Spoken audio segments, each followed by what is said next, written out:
E aí galera, tudo bem? Hoje a gente vai falar sobre o novo filme do Batman com o Robert Pattinson e as HQs que vão servir de inspiração para o filme. Eu sou o Júlio Colbert e se você está aqui pela primeira vez, curta o canal e dá um like no vídeo aí pra gente continuar fazendo esse conteúdo super legal sobre o universo nerd. Nesse vídeo especificamente eu vou falar sobre a HQ Batman Ano 1, mas também vou dar uma palhinha sobre O Longo Dia das Bruxas e Ego, que também servem de inspiração para o filme. Essas outras duas HQs daí eu vou fazer um vídeo na sequência para contar a história de cada uma delas. Nessa aqui eu vou ficar com a Ano 1, que foi falado pelo diretor Matt Reeves, que é a principal inspiração para o filme. O diretor também falou que ele não vai aproveitar a história inteira das HQs, ele vai utilizar como inspiração algumas partes. Então as coisas que eu vou falar aqui podem ou não acontecer no filme, dependendo do gosto do diretor. Então sem mais enrolação, vamos à história da HQ Ano 1, que ela é contemplada em 4 capítulos muito legais, é uma HQ sensacional. Batman Ano 1, então, é a HQ que conta a história de quando o Batman retorna para Gotham. Enquanto o Bruce Wayne está descendo de avião, ao mesmo tempo o Tenente Gordon está chegando na cidade tentando retomar sua carreira que estava por um fio em Chicago. Os dois chegam ao mesmo tempo na cidade, um pensando que já devia ter voltado há muito tempo, que é o Bruce Wayne, e o Tenente Gordon que pensa que se meteu numa enrascada indo para uma cidade que não quer combater o crime de verdade. O Tenente Gordon ele conhece um policial chamado Flash, que é um policial corrupto que faz vários serviços para o comissário Loeb. Então ele tenta também convencer o Tenente Gordon a ser corrupto, mas já se sabe que ele é honesto. Então eles tentam pegar e dar uma surra no Tenente Gordon para tentar amedrontar ele. Mas isso não funciona e ele se vinga do Flash, dá uma surra de volta e deixa ele nu no meio da floresta e ainda larga sua arma de um jeito bem constrangedor para que ele não contasse a história para os seus colegas de polícia. Enquanto isso, o Bruce Wayne tenta fazer as suas primeiras incursões contra o mundo do crime. Ele vai para um bairro muito boca braba, tentar observar o crime, as coisas que estão acontecendo, e aí ele se desentende com um cafetão e tenta dar uma surra no cafetão, mas várias pessoas atacam ele, inclusive a Selina, e acaba que ele leva uma surra doida. Assim, o Batman ele está tentando ver quais são as coisas que ainda estão acontecendo com ele e ele não está muito bem preparado. Ele percebe que ele não está colocando medo nas pessoas. A surra que ele leva é tão grande assim que ele tem que rastejar até a mansão Wayne. Enquanto isso, o Tenente Gordon também vai se colocando cada vez em mais problemas. E a coisa vai ficando cada vez mais violenta para os dois estão se dando super mal nessa primeira passagem. É muito interessante que nessa passagem da história, ele tem 25 anos, ele tem método, ele tem força, mas ele ainda não tem uma confiança em si mesmo. Ele chega na mansão Wayne a ponto de morrer, está desistindo de tudo, então ele pede para o seu pai dar um sinal. E esse é o ápice desse primeiro arco aí, quando ele vê um grande morcego entrando pela janela, quebrando toda a vidraça, e ele lembra que quando ele era pequeno ele tinha medo de morcegos. E isso para ele passa a ser um sinal, porque ele percebeu que os bandidos não tinham medo dele e ele não causava medo. E aí ele decide, então eu vou virar um morcego para causar medo nos bandidos. E isso é muito interessante, que tem tudo a ver com a segunda parte da história. E já é um Batman que tem a roupa para causar medo. E ele, a primeira vez que ele começa a enfrentar seus opositores com aquela roupa, ele nota que alguns ficam com medo e ele luta, mas ao mesmo tempo ele ainda não está bem preparado para diversas situações. Então ele leva mais uma surra ao tentar salvar um bandido para não deixar com que ele caia de um prédio, mas ele consegue ser bem sucedido nisso. Mas cada vez mais ele está apanhando e vai testando coisas e se vê que ainda é um Batman em preparação.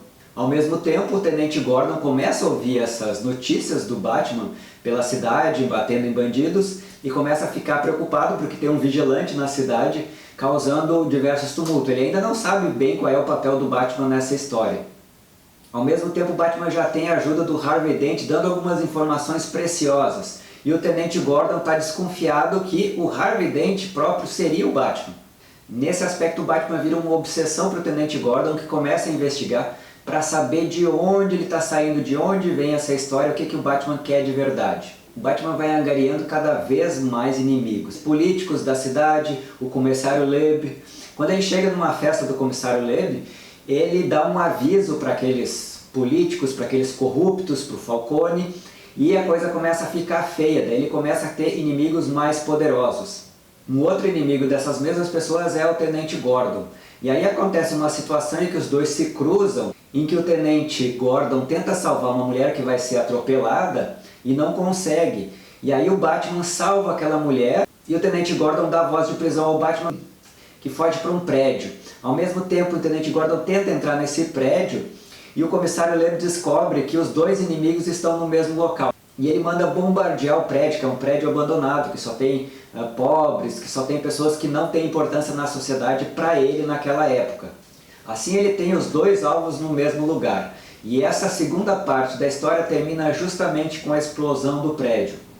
O que dá um gancho assim muito legal e já dá para ver que a tensão da história está subindo bastante. A terceira parte se chama Aurora Negra e se for pro filme vai ser uma cena de ação muito legal. O Batman está encurralado dentro do prédio que explodiu e vários membros da SWAT, que são comandados pelo Comissário Loeb, dizem que vão matar ele e ele não é para sair vivo de lá. Enquanto isso o Tenente Gordon já está na frente todo estrepado também. Mas o Batman ainda não tem todo aquele treinamento, toda aquela preparação para resolver todos os problemas. Então ele tem muitas dificuldades para conseguir escapar, ele leva tiro, ele quebra costelas, ou seja, ele se dá muito mal de novo e se vê assim que a preparação dele ainda tem que melhorar bastante. E isso é muito legal assim porque é bem a aurora do Batman mesmo, é bem o início dele como herói. Mas ele usa um dispositivo para chamar diversos morcegos que estão perto da mansão Wayne, da Batcaverna, e aí ele usa isso como uma distração para fugir. E aí ele pega uma roupa e deixa pago, é claro, para poder escapar na cidade, e ele volta para a mansão Wayne, onde ele precisa disfarçar que ele não é o Batman. Enquanto isso, a amante do Tenente Gordon desconfia que Bruce Wayne poderia ser o Batman. Essa talvez seja a única parte da história assim, que eu achei meio precipitada, que é muito rápida assim, a conclusão. Mas como são só 4 arcos, assim dá para entender o porquê dessa velocidade. A Selina também começa a praticar crimes e já fantasiada, e ela é confundida como uma assistente do Batman e por isso ela fica muito indignada. O papel dela vai crescendo na história e também vai ficando bem interessante. E ela começa a arranhar os seus oponentes para que deixe uma marca para que ela não seja vista como uma sombra do Batman. Ela está muito indignada nessa parte da história. A parte 4, que é a parte final, se chama Amigo em Apuros. O Tenente Gordon prende um cara chamado Skitters, que é um traficante. Mas ele não quer dedurar ninguém e ele é solto pela polícia. A gente sabe que toda a corrupção está instalada em Gotham. Então o Batman visita esses Skitters e dá um aviso bem forte para ele dedurar. Dessa forma ele conta que o Flash é uma das pessoas na polícia que também é traficante. O Flash, por sua vez, vai ser preso também e depois de uns 5 dias na cadeia ele conta sobre diversas outras pessoas, como o Comissário Loeb, que também são corruptos. Vocês veem que a sequência de um vai levando ao outro.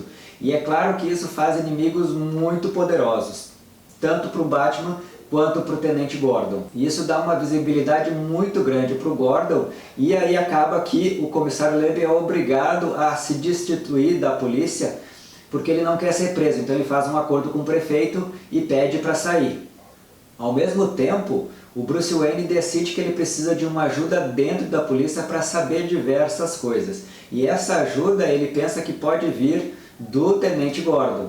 Mas como esses bandidos eles são todos vingativos, eles tentam se vingar do Tenente Gordon sequestrando a sua esposa e o seu bebê, além de ameaçar contar para elas do caso que o Tenente Gordon teve com a Sargento S. Nessa cena final ela também é muito interessante, porque o sequestro acontece assim de uma maneira super veloz, em que o Bruce Wayne também chega no local e é baleado pelo próprio Tenente Gordon. Um dos bandidos foge com o filho de Gordon e bate o carro numa ponte. E aí ele larga o bebê da ponte, onde o Bruce Wayne pula para salvar e depois entrega de volta para o Tenente Gordon, que está sem os óculos e não consegue reconhecer que é o próprio magnata da cidade.